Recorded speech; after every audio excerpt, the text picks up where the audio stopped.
Enfin, mesdames et messieurs, bonjour. Alors, je reviens vers vous encore aujourd'hui parce qu'on va faire un peu de politique light, hein, comme quand on parle de nutrition. En nutrition, on dit comme ça, on va déjeuner light, on va dîner light. Ça veut dire que on va manger léger. Voilà.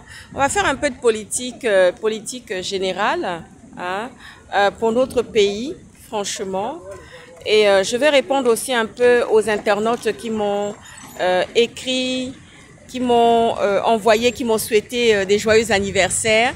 Je remercie tous ceux qui m'ont envoyé des cadeaux virtuels, des cadeaux en vérité, en vrai aussi pour mon anniversaire et qui m'ont félicité pour tout le travail que j'abats constamment parce que, voyez-vous, c'est pas évident.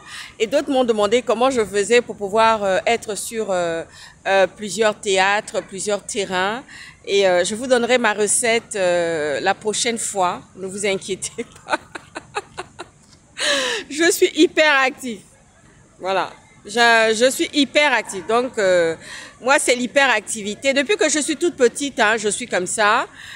J'ai de l'hyperactivité et c'est pas mauvais en soi, mais il faut vraiment bien le réguler. Il faut que ça soit bien régulé, il faut que ça soit bien canalisé.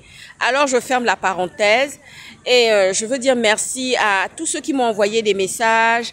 Je n'ai pas pu répondre. J'ai demandé à mon assistante Mélissa de prendre en main, tout en lui donnant la guidance, les conseils pour vous répondre par rapport aux questions que vous m'avez justement posées.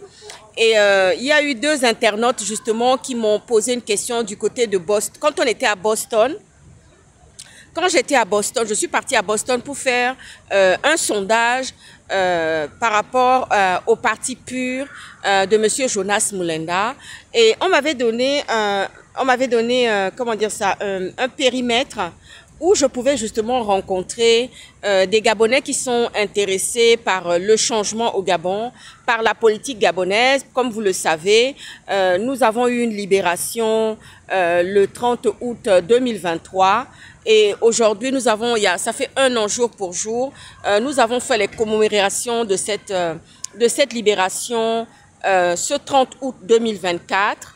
Et voilà, donc je tenais aussi à vous dire merci vraiment pour les encouragements, le soutien. Je remercie aussi mon équipe d'intercession parce que j'ai une équipe d'intercession qui se déplace parfois avec moi, qui fait les voyages avec moi.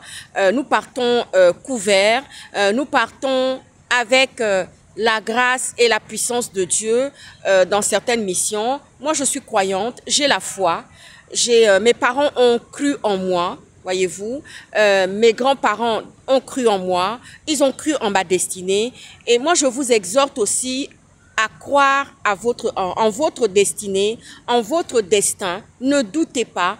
Même quand parfois vous voyez que ça n'arrive pas, il y a des zones de turbulence, ça prend un peu de retard, mais sachez que vous allez atteindre le but avec pugnacité.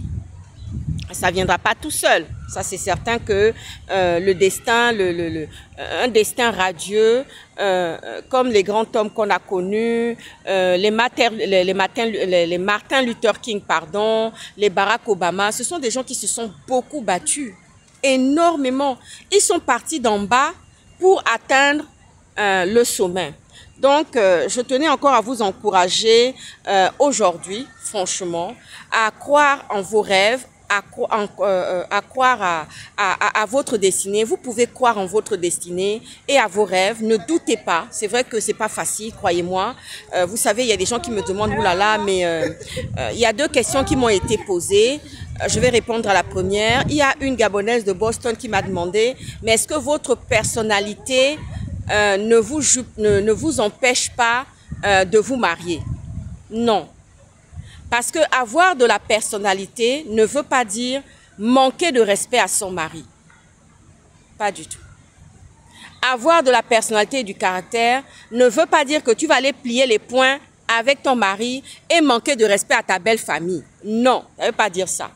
C'est une clé dans le mariage Hein? Vous savez, quand on a de la personnalité, c'est une clé. Et en général, les hommes aiment les femmes qui ont du caractère. Ça, moi, je vous le dis, hein, n'en doutez pas. Les hommes aiment les femmes qui ont du caractère. Ah oui, parce que quand tu n'as pas de caractère là, tu deviens banal.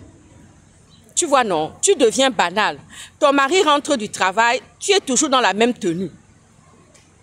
Voilà. Tu ne lui fais pas la centrale.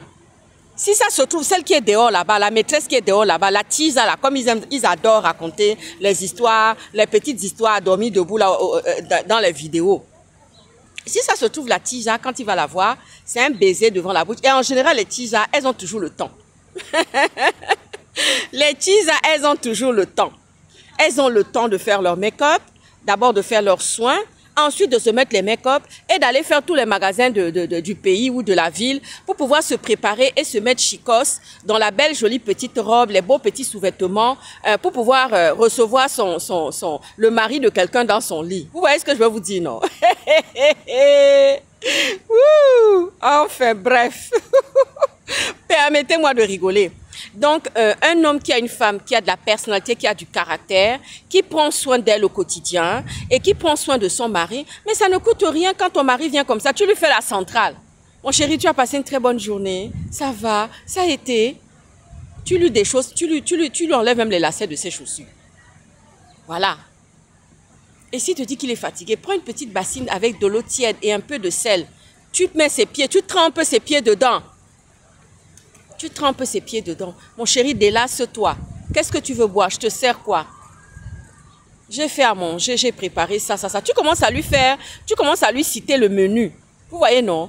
Tu commences à lui citer le menu pour lui mettre une mise en bouche là. Et tu vas chercher un petit plateau, hein, où tu sers 2 verres. Mon chéri, qu'est-ce que tu veux boire? Je te sers quoi? Tu lui sers la boisson qu'il a envie de boire et tu partages ce petit moment là avec lui, hein, pour lui demander comment... Pardonnez-moi le sourire, ça me dépasse. Pour lui permettre de se détendre, se délasser et te raconter un peu la journée qu'il a passée au boulot. Et ensuite, vous passez à table. Et ça continue encore à table et tout, à l'entretenir. Vous voyez ce que je veux dire, non? Et puis quand il regarde, quand il voit que tu es en train de faire tout ça, tu plantes ton regard dans ses yeux.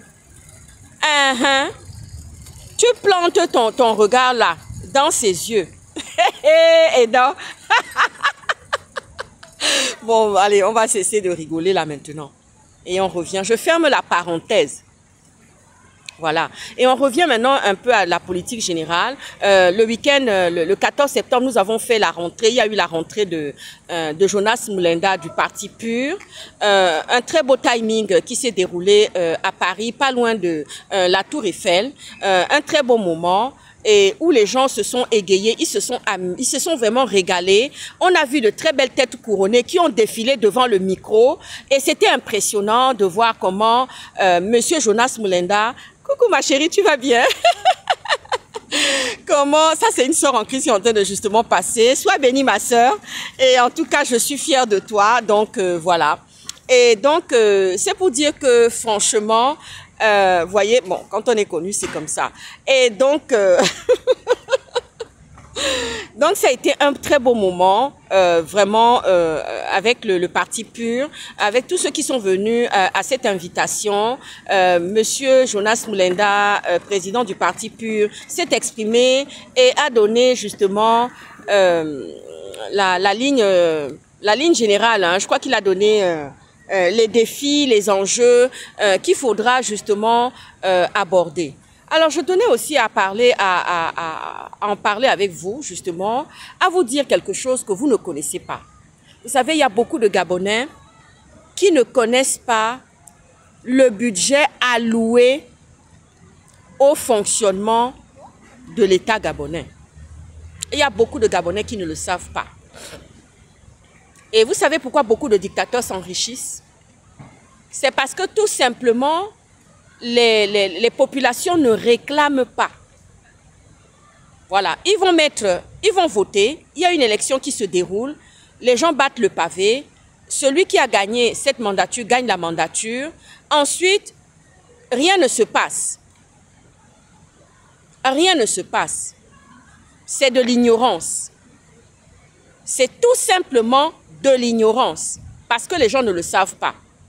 Parce que quand tu connais bien tes droits, tu vas venir demander à M. Brice Clotaire Oligui Nguema, président de la transition, qui rentre en campagne, voyez-vous, et tu viendras aussi demander à M. Jonas Moulenda, président du Parti PUR, quel est le budget, comment est-ce qu'il va financer les projets qu'il vient vous présenter pour briguer sa mandature. Est-ce que vous voyez ce que je suis en train de vous dire là?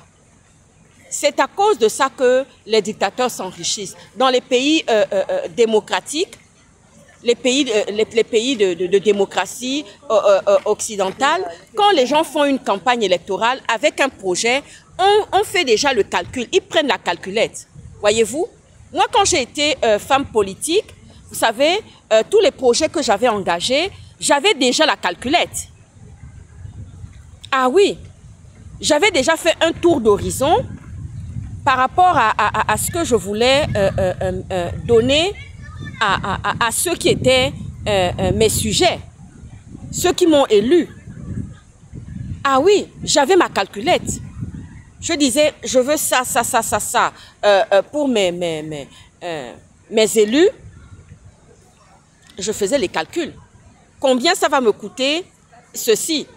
Si c'est sur le plan de la santé, combien ça va me coûter? Si c'est sur le plan de l'eau, combien ça va me coûter? Si c'est sur le plan des crèches, combien ça va me coûter? Si c'est sur le plan des PMI, combien ça va me coûter?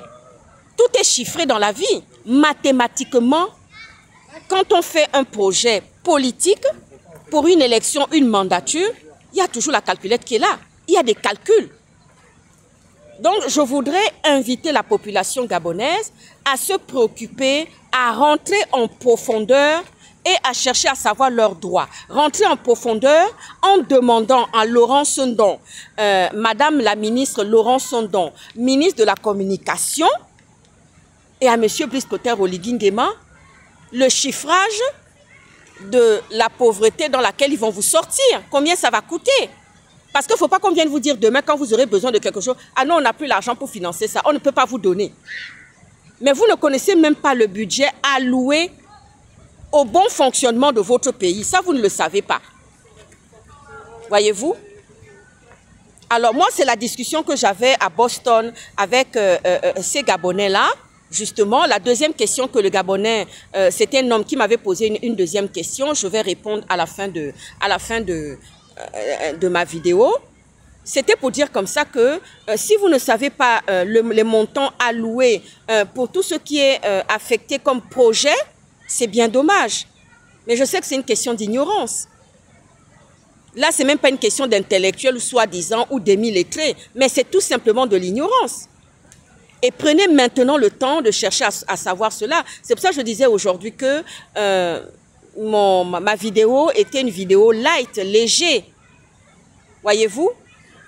Cette vidéo, c'est une vidéo légère où on va parler de politique générale. Est-ce que vous voyez ce que je veux dire? Donc, je vais répondre aussi à ce Gabonais de Boston qui m'a dit « Oui, vous avez un accent camerounais, on ne sait pas de quelle nationalité vous êtes. » Je prends. Il y a un autre comme ça qui a sorti déjà comme ça ici. « Oui, vous êtes occidentalisé. » Je prends. Il y a un autre qui a dit comme ça « Elle est très américaine. » Je prends. Je suis gabonaise, bantou, et je ne suis pas du tout dérangée avec mes accents. Parce que j'ai voyagé dans le monde entier. Voyez-vous? Bon après-midi.